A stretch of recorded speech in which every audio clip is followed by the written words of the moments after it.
Hello children, and welcome to the English class of Standard 9. Life we learned in the first poem of our syllabus in Unit 1, Life. Life is very difficult sometimes. It has a lot of miseries and pain and hardships. You also must be having a lot of hardships sometimes. Yes, but battling it out is what this poet is talking about in this poem that we are going to read on page number 28. Life will have its hardships. It is going to have. You cannot avoid all the hardships, but you can battle them.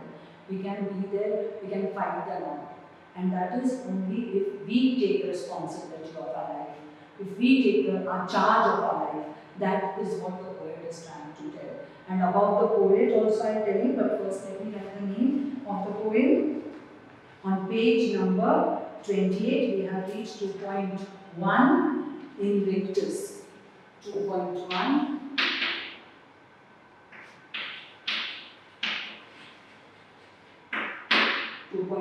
Invictus, and it is written by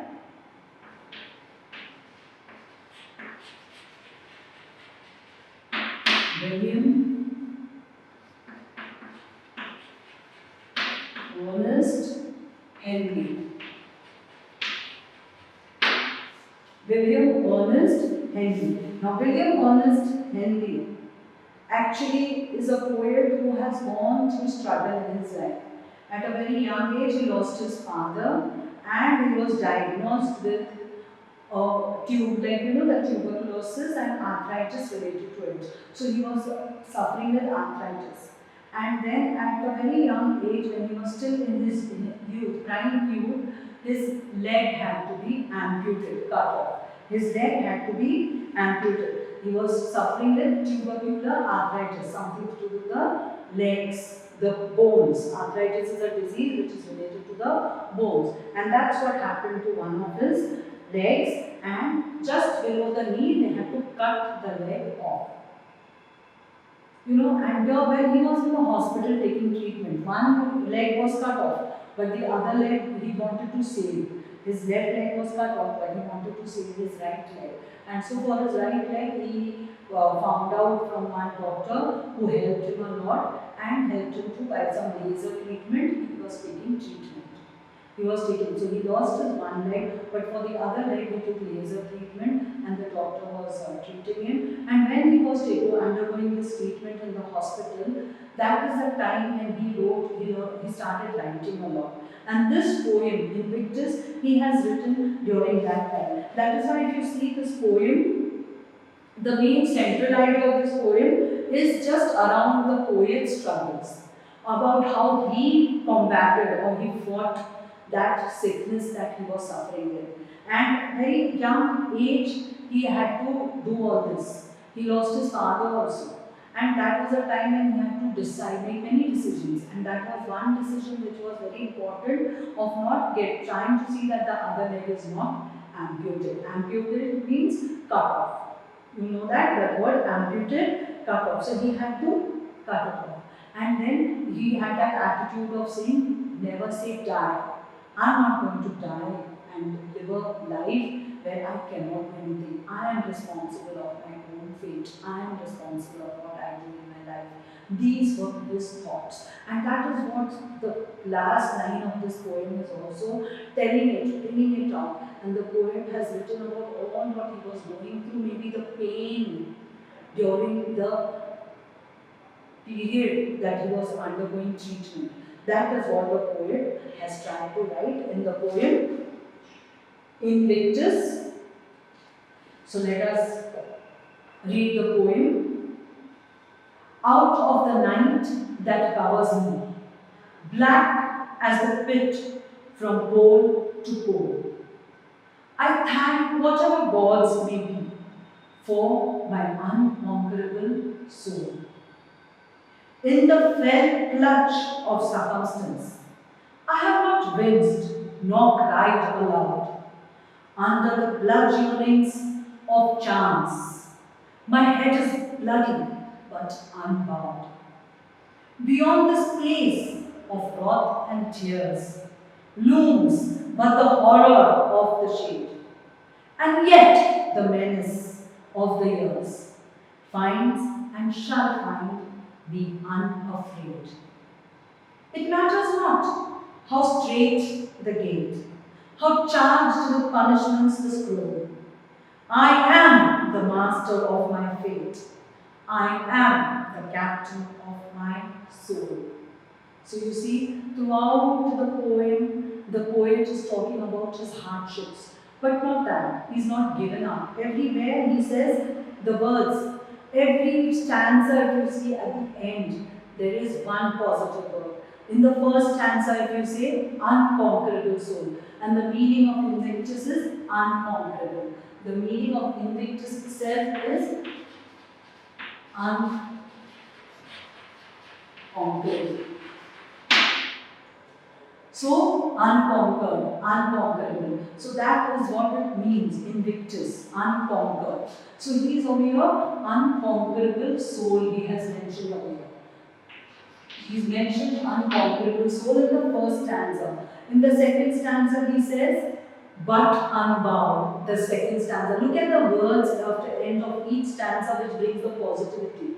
Throughout the stanza, you will see there's a lot of darkness, there's a lot of pain, there's a lot of anguish, there's a lot of misery in each stanza. But the last line of each stanza tells that he is unconquered.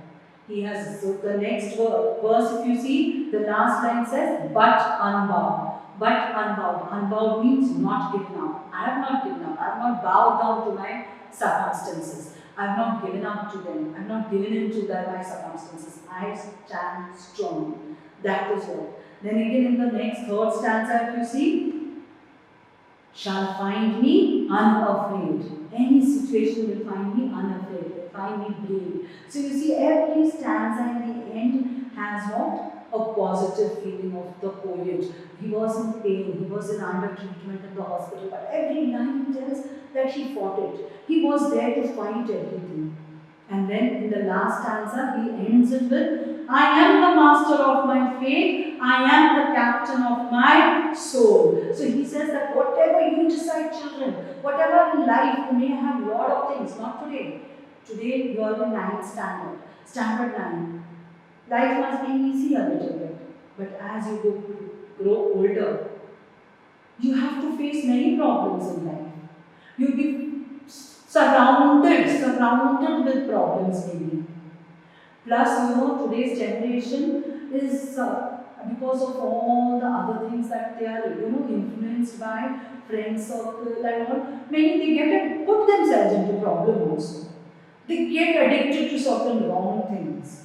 They themselves put. That is this line you should remember at that time. What decisions you make. Your parents will not want you to go the wrong path, will they? Never.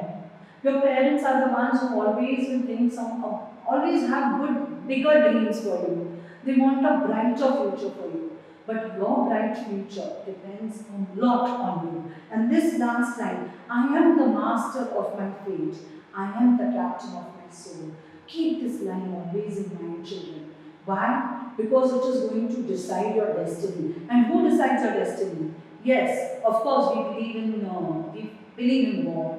We do believe that gods are there and they are there. Yes, they are there. But still, there is a saying that God helps those who help themselves. So you have to help yourself. You have to take control of your life and decide the right things. If you make the right decisions, then you will always be unconquered.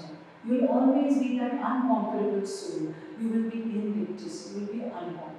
This is the main central idea of the poem. That whatever difficulties come in life, whatever hardships come on you, they may put you down completely. But what you have to do is stand strong, fight, and you have to decide. It's your decision, not your parents, not your teachers, not anybody else. You decide your fate. You make your decisions and make such decisions which you have to take responsibility of. You are responsible for all your decisions, nobody else. Whatever you do, wherever your life takes you, remember, Stop the blame game and blame somebody else. Oh, because of my parents I fell into this. Oh, because of my teachers I fell into this. Or because of my friends, they taught me to do this. No. I am what I am. I decide my destiny. I decide my decisions. I am responsible of everything I do. This has to be your main sentence or your motto, like that, yes, I am going to be responsible. So that whenever you make a decision or take a decision, what will you say? I am responsible of my decisions, not my parents, not my friends, not anybody around me. So whatever decisions you take, you have to take it in the right manner. Whatever you need, take it do it in the right way. So let's go back to the first stanza. Out of the night that covers me, black as the pit from pole to pole. Out of the night that covers me. So what is this night that is covering? The poet. All the night that is covering. When you say night is covering the poet, night over here is nothing else but hardships and problems. Night is just hardships and problems. So the night is being compared with the hardships that is there. The hardships and all, the word used to describe that as night. So, we are indirectly or implicitly comparing the two things. And so, this is a metaphor. Underline the line, out of the night that covers me, and write metaphor. I have explained metaphor. I will just write the spellings for you if you have forgotten them.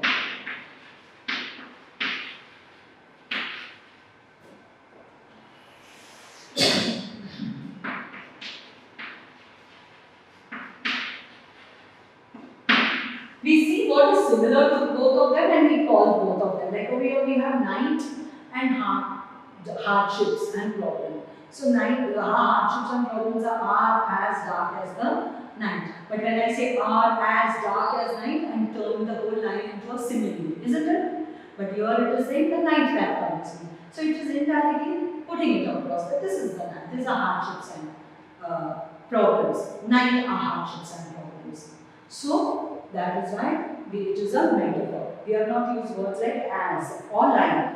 But in the next line we use black as the pit from pole to pole. Black as the pit, you know, pit is a hole. So black, if you go into the hole from one side to the other end, suppose you have to go, it will be from this end to the other end, it will be black. Dark it will be. So black as the pit. So here we are saying as the pit. So here it is a simile. So here it is a simile. Why? Because the word used is as. So the second figure of speech is simile. So you can underline black as the pit from pole to pole and write simile over there. And pit is nothing else but a large deep hole in the ground. Then I thank whatever gods may be for my unconquerable soul. So, but in all this, I have hardships, I have everything is bad around me, but I am an unconquerable soul. I am unconquered. I am invictus. So, that is what over here the poet is telling. In the fell clutch of circumstance. Fell clutch, a trap, a wicked trap. In the fell clutch of circumstance. So, fell clutch is a wicked trap. Meanings are there, children, on page number 28. So, I will not write them over there. Any new word I will write. Okay? In the fell clutch of circumstance, in a wicked trap of circumstance, I have not winced nor cried aloud. So, whatever it was, though I was in the trap of all what is going on, my sickness, the poet, for the poet it was the sickness, for you it will be any other circumstance. So here the poet was in the hospital when he wrote the poem and he was undergoing treatment. So he was surrounded with all that. So that is why he has written in this wicked trap, in the fell clutch of circumstance. I have not winced nor cried aloud. I have not winced, I have not cried. Under the bludgeonings of chance. So, on the bludgeonings are violent beating with the club, like as if they are hitting me hard over there. They are hitting me. My fate, my destiny is hitting me. Chance over here is fate of chance. Chance over here is fate.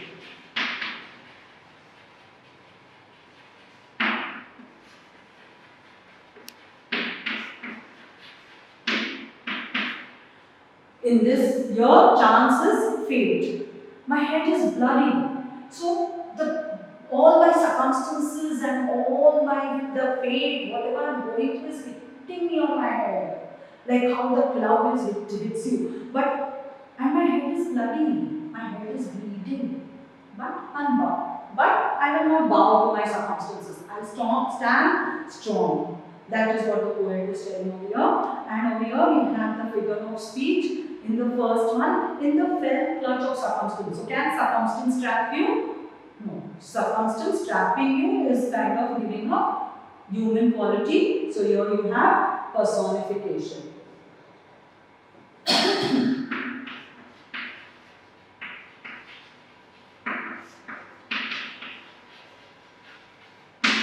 Underline this line, in the fell clutch of circumstance, and write personification next to it. Next stanza, beyond this place of wrath and tears. Wrath is anger. Wrath, anger, meaning is there, and tears. Tears over here can be misery. Tears over here can be misery. Looms, but the horror of the shade. Looms hanging overhead, just hanging on you is what? But the horror of the shade. What is horror of the shade? Over here, horror of the shade. I am just giving you the full meaning of what is horror of the shade. So what the poet is trying to tell you is horror of the shade is the fear of the unknown. The fear of the unknown. There is. We do not know also what. Now again, if I tell you, you will say, ma'am always goes to the lockdown. Yeah, we have that horror with this pandemic. Horror of the shade. The unknown. What's going to happen? Are they going to find some cure for it? Are they going to find a vaccine? All these thoughts also there. That horror, that fear is there in us. So we have horror of the shade, fear of the unknown. We do not know what lies in future also. And yet the menace of the years finds and shall find me unafraid. And yet the menace is threat. It's given over there, menace is threat of the years of all that I am going through. Over here, years means all the life that we've lived. So here in the meaning of your threat of the year it means the life we live. And yet the menace, all the threat that life gives us, all what is happening around us, whatever it is threatening maybe. But what they will do? They will find me, all the menace of the years, they will find me unafraid. Even here you can take it as personification because the menace cannot go looking for something. So to find somebody. So they will find, so here also menace has been given a human quality of looking for something.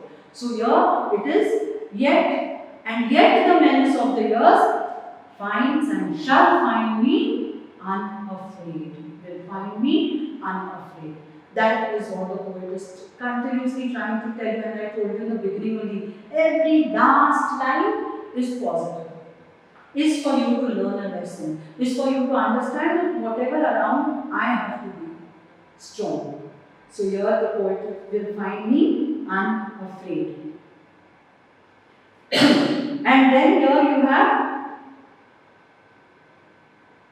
next stanza. It matters not how straight the gate. It matters not how straight the gate. Straight, it is, over here it means narrow. How straight? A straight actually, it's a narrow. You know what's a straight in geography? A narrow passage between two land masses. Narrow, it is very narrow. So over here, how straight? So here it means narrow. So how straight to the gate? Just so whatever difficult, however difficult, when you use the word narrow is for something that is difficult again over here. How straight the gate? To go towards that side. I have to go towards that side. Whenever a poet uses this metaphor, a narrow road in a poem, this metaphor of using the word narrow, what does it stand for? It stands for difficulties again. So again, this is kind of a metaphor. It matters now not how straight the gate, how narrow the gate to go towards the other side. Narrow life is, whatever the difficulties. How charged with punishment the scroll. So whatever over there I have got, how charged the punishment of scroll. I may have to pay for whatever I have done. Right? We live our life, we do something good, something bad. For whatever good, then we get rewards. Whatever bad, we should be punished, right? Isn't it? So we always talk about the poems and the poets will always talk about rewards and punishments in this way, in a metaphor way. They will always put the rewards and punishments. So over here also, what is the reward, punishment? How charged with punishment the scroll? You know, the scroll is something that those messengers in olden days used to hold in their hand, a list where a messenger is to come and scroll it, open over there, scroll, anything that you can turn around. So when you open that scroll, what is over there? How charged with punishment. So whatever, for all what I may be wrong things I have done, I may be punished for that. So I don't know, whatever it is, I may have to pay for all my mistakes. I may have to pay. Like first, whatever it is, he has to pay. We have to pay for something that we do wrong in our life. But that again, I decide. How I pay it also, I decide. Why? Because I am the master of my fate. I am the captain of my soul. So my actions are the result of my own feelings. Nobody else should influence it because I am going to decide take all the decisions. I am the master of my fate. I am the captain of my soul. So here you have again one more which I must have not shown up, the last one. I am the master of my fate. I am the captain of my soul. I am is repeated. So we have another figure of speech. That is, what is the figure of speech? When it is repeated, it is repetition. It is repetition. One I did not tell you, maybe go back to its line 2. Black as the pit from pole to pole. Because I was explaining simile, you can also have over there. Which one can you think? Black as the pit from pole to pole. One is simile. Other one is repetition because pole is repeated. And the third one is pit, pole, pole. What is it? The P sound, the P sound is being repeated. The sound of the letter P is repeated, and such figure of speech is alliteration. So we also have alliteration here.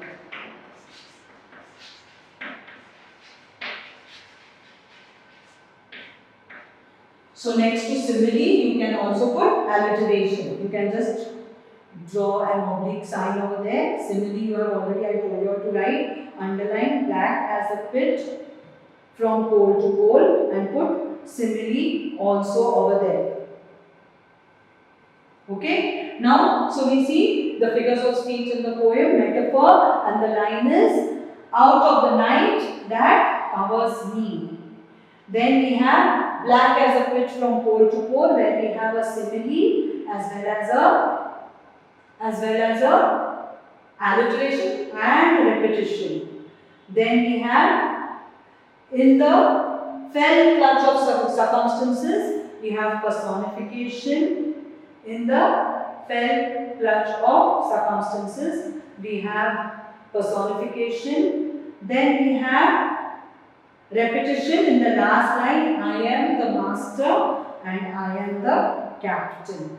I am the has been repeated. So these are the figures of speech. And then you should know the rhyming scheme also and the central idea. So first we will go to the rhyming scheme.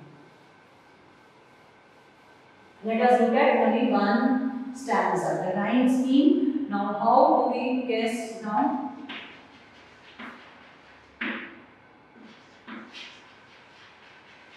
How do we write the rhyme scheme? Anybody knows? When we are writing the rhyme scheme, we look at the last words of the poem and look for rhyming words over there. And when we are writing what is the rhyme scheme, if it is asked, what do? We look at the, so let us take only the first stanza right now and write the last words. So out of the night that covers me, so last word is me. Then we have whole, be, soul. So you see, me and we are rhyming, whole and soul is rhyming over here. These are rhyming, and we use letters of the alphabet A, B, C, D to describe the rhyming scheme. A, B, C, D. The same letter we use for the rhyming words. So if I start with A, rhyming word B. So B will also get A. The next letter is B. A we finish, now we take B. So B and soul is also rhyming to whole, so it will be B. So we come to the conclusion that the rhyming scheme is A, B, A, B. A, B is the rhyming scheme. Why? Because A, me is rhyming with B, so we tell A's are rhyming, B's are rhyming. This tells us the rhyming words. So this is the rhyming scheme. And the central idea I told you in the beginning, it is whatever hardships you have. Be strong, and another thing, you are responsible of your decision because you are the master of your fate. Thank you, children. Read the poem, and there is an English workshop on page number 29. Please do it. Thank you.